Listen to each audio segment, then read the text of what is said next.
Hey y'all, it's me, Fuzz the Piney. I'm gonna be upfront with you guys. I am not really feeling my best this week, especially right now. Um, it's just one of the fun parts of MS, and I may be having a lupus flare right now as well. So I'm not feeling the best. I did put a little bit of makeup on before starting this video, but I don't know if you can tell, I have the butterfly rash going on here. So, yeah, and the fever probably. Usually the fever and the butterfly rash come together, and then the fever makes the MS symptoms worse. So, anyway, I've been asleep all week and I'm back now. Sorry I don't have better news for you. I'm not as cheery today, but I'm here. I would like to talk about how you get an MS diagnosis next. A lot of people say, oh, I have all these symptoms, I must have MS. That's not how you get diagnosed. You have to have an actual diagnosis to be able to say that you have MS. And the way to get a diagnosis is quite tricky. So, personally, it took me 12 years to get diagnosed. I was sent to every single specialist and they all found nothing because it was all my nervous system. Um, but if you want to bypass all that crap and not take 12 years to get diagnosed, this is what you have to do. If you've watched the symptoms video, I would say if you have 5 symptoms or more, talk to your primary care doctor, ask for a script, go see a neurologist, and then tell the neurologist what your symptoms are. Basically, what they're going to do with you, as a regular MS test, they're going to like play with your feet, see if you can feel them, check your reflexes. They're going to have you walk down a hallway, walk back, stuff like that. Just a basic in-person physical, but for MS. And then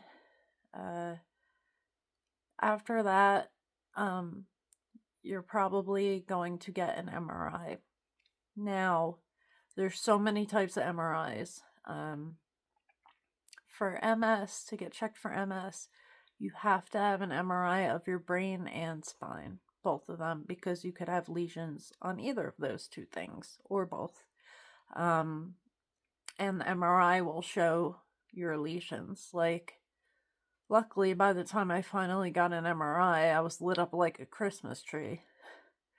I had like 30 lesions, so there's that. But you do need an MRI of your brain and your spine, and you need it with contrast and without contrast. I would say the whole MRI takes about an hour and a half to do, the scan of your brain with and without contrast. Now, the contrast they're going to have to inject into you. That's the second part of the MRI. So you'll have the regular MRI, they'll pull you out, and then you have to have the MRI with contrast of both your brain and your cervical spine. They usually do.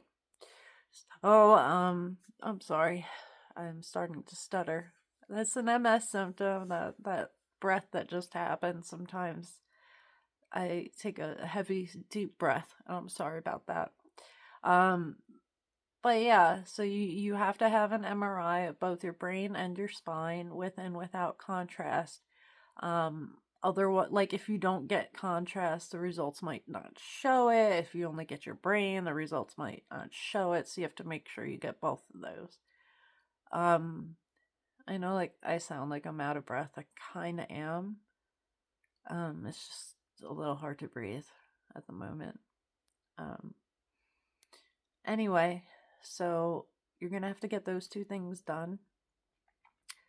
And if they don't find anything, and you still have crazy amount of MS symptoms, you've been tested for everything else and they can't figure it out, They might have you go for a lumbar puncture.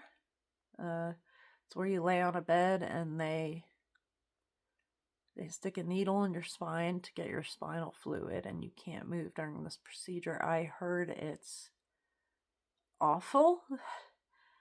I guess I'm lucky that I never had to do that. What they do, though, is they check your spinal fluid to see if there's bands that show that you have MS in your spinal fluid. So that's like the very last option to get diagnosed. I know it sounds extreme, but some people have only been diagnosed because of the bands in their spinal fluid, and they don't have any lesions that were seen on an MRI. And what else? The diagnosis thing was easy. That was pretty much the gist of it. I mean, need the neurologist. You definitely need to go to neurologist and get that MRI done. So excuse me, folks. It's getting really hard for me to breathe right now. And I'm kind of failing at the moment. So I'll keep this one short. This is just the diagnosis video. It's a little short. The next one is medications. I don't know what relapse remitting medications are out right now, but I'll try really hard. I'll look up stuff and I'll figure it out and see what's available to people. As I said, I have primary progressive, so we don't get those drugs. But I'll catch you in the next one, all right? Peace out.